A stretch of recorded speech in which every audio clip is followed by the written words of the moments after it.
Hi, I'm Alex. I'm one of the co-founders of Playbook. Playbook is the best way to store and organize your creative work, and the Playbook plugin system is a way that you can add any functionality to Playbook that you can imagine. So for example, you could write a plugin that publishes your files directly to social media, or takes multiple images and turns them into a GIF, or uses new AI tools to create new variations or ideas directly inside your Playbook workspace. So before we get started, there's two things that you'll need to develop a plugin. One is you'll need a free Playbook account. You can do that just right at playbook.com. Click this big sign up button in the top right, and make sure you've set up a Playbook workspace for yourself. And then the second thing you'll need is a Playbook developer account. So once you're registered, scroll down to the bottom of our homepage and find our Discord link. And you'll be able to find details in Discord. Ask us to get you upgraded to a developer account. Great, so let's go ahead and jump in and get started. I'll show you my process for developing a plugin. So I've got my workspace here. This is a new sandbox space that I can use to develop. I just created it. And so I'll start by going to my account page. Since I'm a developer account, I can see my plugins tab here. And you can see these are the plugins that I have been tinkering with so far. Plugins can be in sandbox mode when they start, which means that they're only visible for me, and I can play with them and experiment as much as I want while I'm developing. And once you're done writing your plugin, you can publish it so that it can be, installed by anybody and used by anybody. So I'll just show you how we can get started. Make a new plugin. And my example I'll be working from is a demo plugin that just rotates an image to the right. So we'll make a new plugin to rotate an image to the left.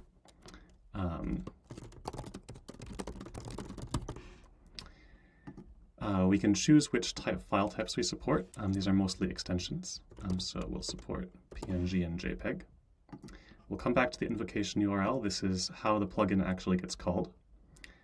Usage credits is the price of the plugin that will be charged to the user. This is basically in Playbook credits, which is more or less US cents. I'm just going to make this cost nothing. And here we can configure the number of assets that your plugin operates on. So our plugin is going to take one image and rotate it and save it back. So we will have a min and a maximum of one image as an input. But another plugin that maybe would make a collage or combine images into a GIF could take in a lot more assets in one operation. So once I've created the plugin, we'll show up here. And I'll actually give it an icon as well. Rotate left. So great, we have a new sandbox plugin created. And the next step is to get a local environment set up so that I can start running code myself.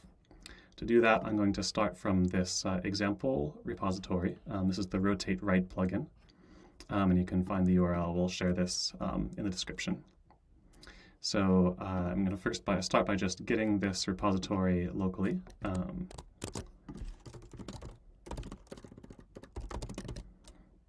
And I'll make a new folder, Rotate Left.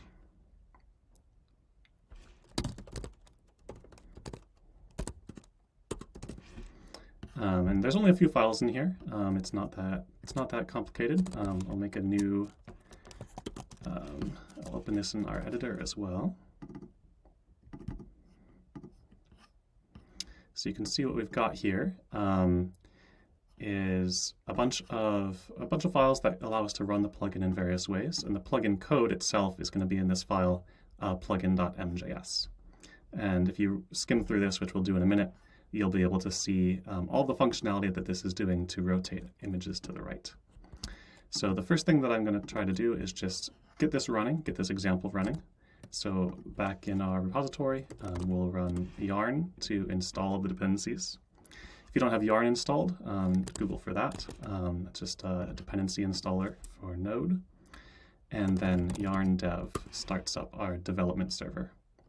So how this is going to work is that we're going to actually use our real Playbook account in our sandbox environment. So I have to go back to my sandbox page. we're going to upload real files here, and then we're going to trigger our plugin running on our local computer. So to do that, I'm going to make a new board with some sample files, test files, and I'll just upload a few files.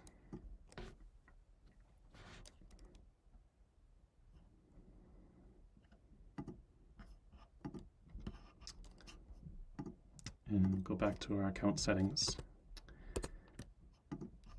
So the thing that we can do next is just make sure that this local plugin running on our machine is working.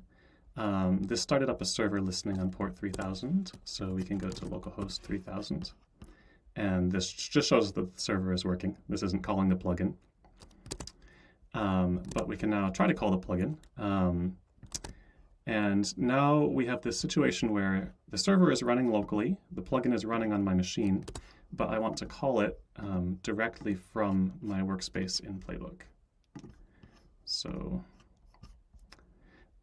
we need to figure out how are we going to call it from Playbook, but then have it know to call the function on my machine. And to do that, we use a tool called ngrok. So this lets you expose a local port to the wider internet.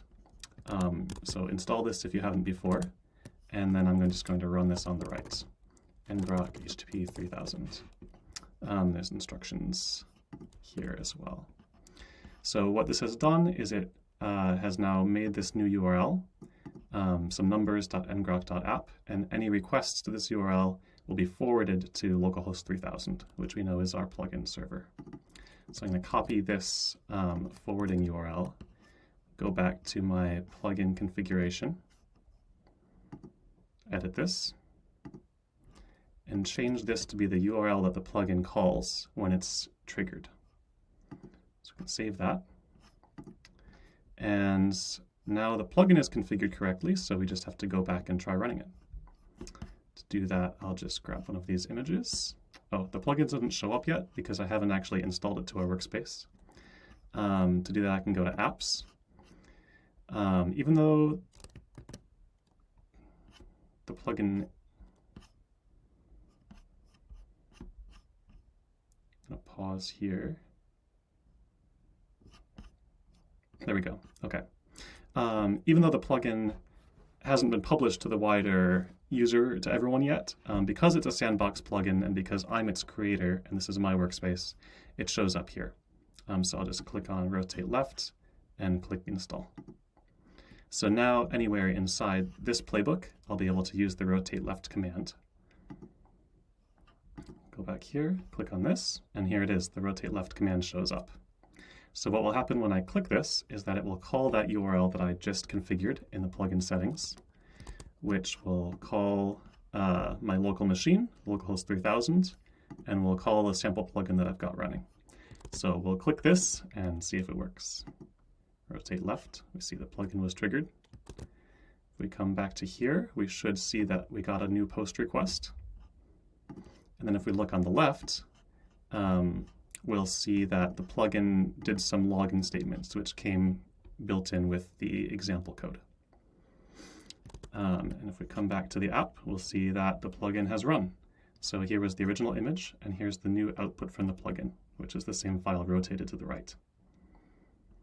So this is great so far. Now I'll just show you how to edit the plugin code and a little bit about what's happening. So if we go back to our code base, we're editing the plugin code in plugin.mjs, and I'll just comment out most of this and we'll go through one step at a time. So when the plugin gets called, Playbook passes along some information about what the user is trying to do. So it gives us a token that's specific to this current run of the plugin. We're just going to have to pass that back. It'll tell us a number of assets that the plugin was called on. Since I configured this plugin to have a min and a max of one asset, we can assume that the assets is going to be an array that has only one element in it. And it'll give us a callback URL, which is how we call back to Playbook to tell it to do things like create assets, create a note, or open an external URL. So we use callback URL to actually save the new image back. So what we do here is that we first look at the assets that were provided to us in the call, and each of those assets has a URL, and we'll download that URL just into memory. And like I mentioned, there's only one asset because we set the plugin to have a min and a max of 1, so we can safely just check for the first asset in the list. We also had this console log up here, so you can see what was actually passed in. I'll just go back and show you that. So we see rotate. This is the invocation token, just a string of characters. And then here were the assets that got passed in. And so each asset had, among other properties, a title and a type, which was JPEG, and then a URL. This URL is a signed URL, so it will not last forever. It will expire. But for a limited time, this is a direct URL to the file. So all we have to do is grab this file by the URL and download it, which is what we do here. So we use a library called Axios to make that request, fetch the URL, and load it into a buffer. Then the next step is that we want to do some transform to the image. In this case, we're using a library called Sharp, which is a node library that does image manipulation. And we are using that data that we read in about the image, rotating it 90 degrees to the right, and then saving that back to a buffer as well. Then in the next step, we want to save that new image, the rotated one, back to Playbook. We have to do that in 2 steps. The first step, we tell Playbook to create a new kind of container for us to upload to. So we tell it to create an asset for us. We have to pass back the same plugin invocation token. That's important, so that Playbook knows that we're responding to this particular request. We'll tell it the operation is that we'd like it to create more assets. And the assets we'd like it to create are a single asset where the title is the same as the input title and then dash rotated, and to group it along with the input asset. And if you remember, we go back here, we can see that the new asset was added to the same group. So we're making this request. We call back to the callback URL, which is one of the inputs. So we were already told how to make this request. And then what will happen here is that Playbook will create a new asset, but it won't have data yet. And the new asset, when if we look at the response, created assets, it's going to contain a URL that we can upload to fill in that asset with the new file data. So this is upload URL is the property, and you can see that as well in this console.log. So the new asset that was created at index 0 has an upload URL, and so in this step we upload the rotated data to that URL, which populates that kind of placeholder that we had created. And then the final step is that we tell Playbook that the plugin has finished running by calling the callback URL again, but this time just with a status of success. And that way Playbook knows that the plugin is done and it shuts down the operation. So as a last step here, I'll just make a change to the plugin so that we can see how it works. I'll say 270, rotate it 3 times to the right, same as rotating it left. Back in our console here, you can see that the server already restarted, so we don't need to refresh anything. All I need to do is go back to Playbook again. This time I'm going to right click here. You can also find the option there, rotate left. Plugin was activated. If we go back here, we see that we got another post request, and we can see the logs.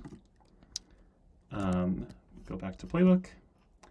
Playbook is currently generating a new preview for this file, but as soon as it's done, we should see rotated to the left. So that's that. That's how local development works. The really nice thing is that if you have different types of files to test, you can upload them right into Playbook, just as you would if you were using them normally, and you can call your sandbox asset right here. So for more reading, check out the docs that we'll have a link to outside of this video. And for support, questions, or to get upgraded to a developer account, please join our Discord. You can find that at the bottom of the homepage. Link join our Discord down here. So look forward to chatting with you there, and all the best. Thanks.